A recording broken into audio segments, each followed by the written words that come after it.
گا تو پھر مصلی پہ کھڑے ہو کر بازاروں میں نہیں پھیلے گا، پھر کسی کی غیبت نہیں کرے گا۔ اسی وجہ سے جب اس طرح سے نماز پڑھے گا تو یہی نماز مومن کی معراج بن جائے گی۔ صلوات پڑھیے محمد وعلی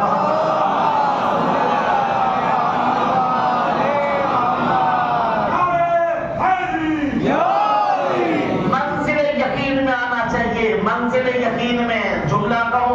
اسی وجہ سے اللہ نے ہر آدمی سے نہیں کہا تو نماز پڑھ، ہر آدمی کو نہیں بلایا کہ تو مسجد میں آ جا، بلکہ قرآن کہتا ہے لا تقربوا الصلاۃ وانتم سکارى، خبردار نماز کے قریب مت جانا جب تم نشے کی حالت میں ہو۔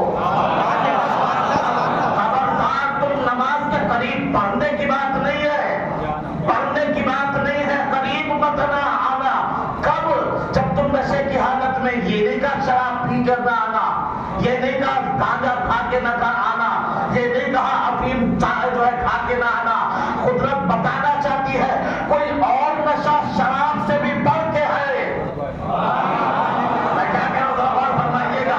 شریعت نے یہ نہیں کہا شراب پیو تو مسجد میں نہ آنا، گانجا کھاؤ تو مسجد میں نہ آنا۔ شریعت نے کہا اگر تم بے ہوش ہو تو تم مسجد میں نہ آنا۔ شریعت بتانا چاہتی ہے کہ کچھ ایسا نشہ ہے کہ جو شراب سے بھی بڑا ہے۔ وہ نشہ کون سا ہے؟ امام نے کہا 5 نشے ایسے ہیں جو شراب سے بھی بڑے ہیں۔ ایک ہے دولت کا نشہ، ایک ہے شہرت کا نشہ، ایک ہے شجاعت کا نشہ، ایک ہے علم کا نشہ۔ اگر تمہیں اپنی دولت پہ غرور ہو تو مسجد میں نہ آنا۔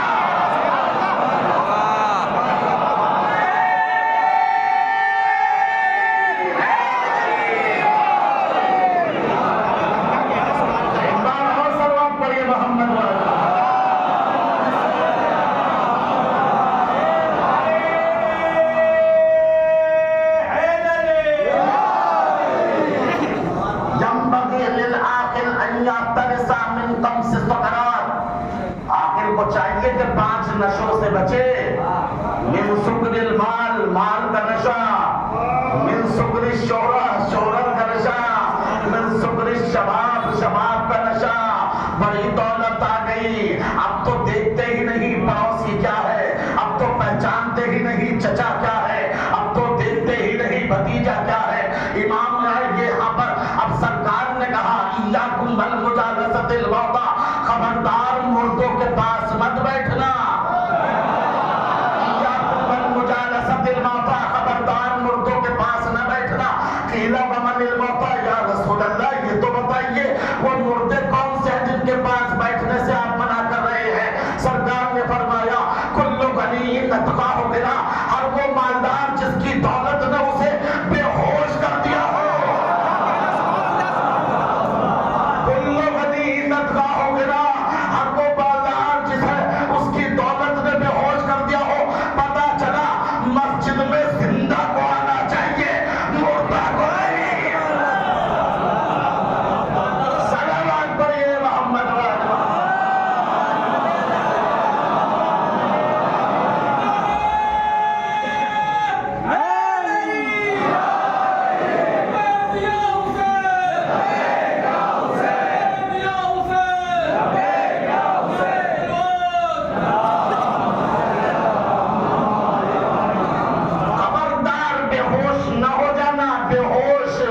یعنی وہ مالدار جس کی دولت نے اسے بے ہوش کر دیا ہو۔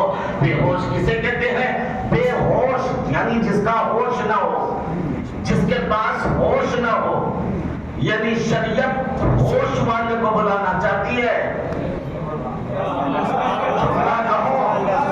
بے ہوش کو تو اللہ منہ بھی نہیں لگانا چاہتا۔ ارے میں کیا کہہ رہا ہوں؟ نہیں کہا دیوانے سے نماز پڑھ، نہیں کہا دیوانے سے روزہ رکھ، نہیں کہا دیوانے سے قرآن پڑھ۔ قرآن کا مطالبہ کس سے؟ جس کے پاس عقل ہو۔ نماز کا مطالبہ کس سے؟ جس کے پاس عقل ہو۔ روزے کا مطالبہ کس سے؟ جس کے پاس عقل ہو۔ پہچانے کیا کیسے کہ یہ عقل مند ہے یا عقل بند ہے؟ اگر دولت کے آنے کے بعد رشتوں کو بھول جائے تو عقل بند ہے، ورنہ عقل مند ہے۔ محمد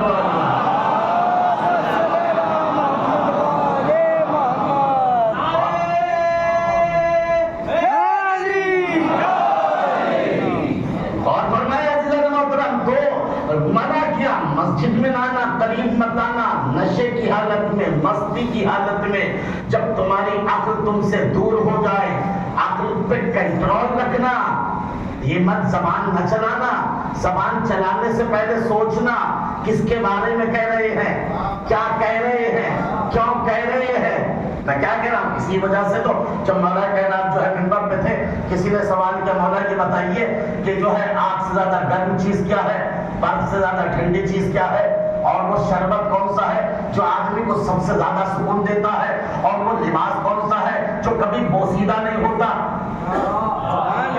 میں کیا کہہ رہا ہوں، ذرا غور فرمائیے۔ امام نے فرمایا آگ سے زیادہ گرم چیز جانتے ہو کیا ہے؟ وہ جذبہ حسد ہے، وہ حسد کا جذبہ ہے۔ آگ آگ کو نہیں جلاتی، مگر حسد بھائی بھائی کو جلا دیتا ہے۔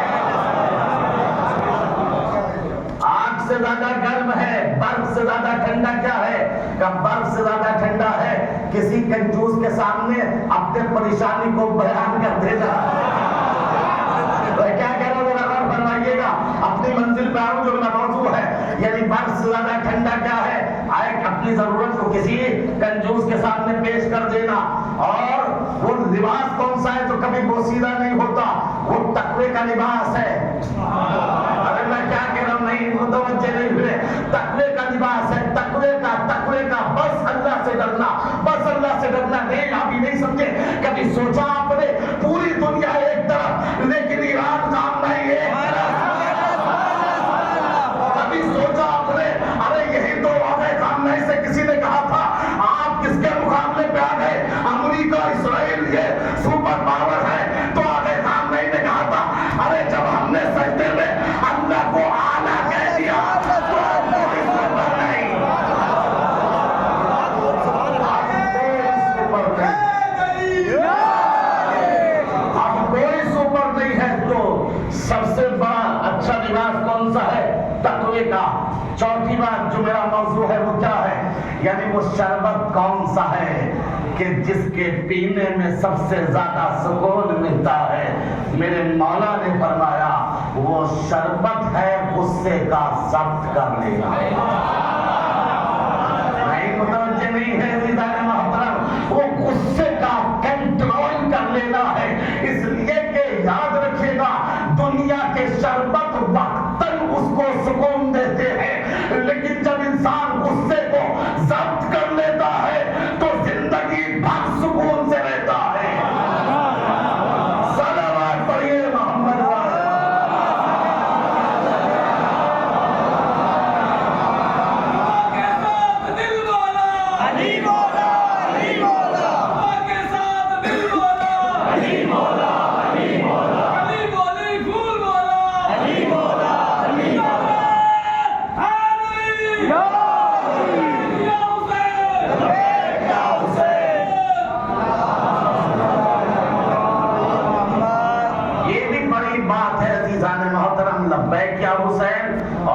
کے ساتھ دل بولا۔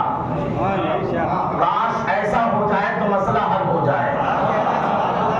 زبان کے ساتھ دل بول جائے، یعنی زبان پہ بھی علی ہو، دل میں بھی علی ہو۔ نہیں متوجہ نہیں ہوئے، کیونکہ علی کی کوالٹی یہ ہے ایک نیام میں دو تلواریں نہیں آتی۔ بہت آسانی سے کہا ہے میں نے، علی کی کوالٹی یہ ہے کہ ایک نیام میں دو تلواریں نہیں آتی، پیٹ میں حرام بھی ہو، دل میں علی بھی ہو۔ نہیں ہو سکتا، اس لیے کہ کمیل سے میرے مولا نے کہا تھا، کمیل سونا، علی اسے کہتے ہیں جس کی محبت ہر دل میں نہیں آتی۔ میری محبت کی بس دو شرطیں ہیں، دماغ تکبر سے پاک ہو اور پیٹ حرام سے پاک ہو۔ کنٹرول ہونا چاہیے، زبان پہ کنٹرول، تبھی تو بے ہوش نہ ہوگا، تبھی تو ہوش ہوگا۔ ضبط کرنا غصے کا۔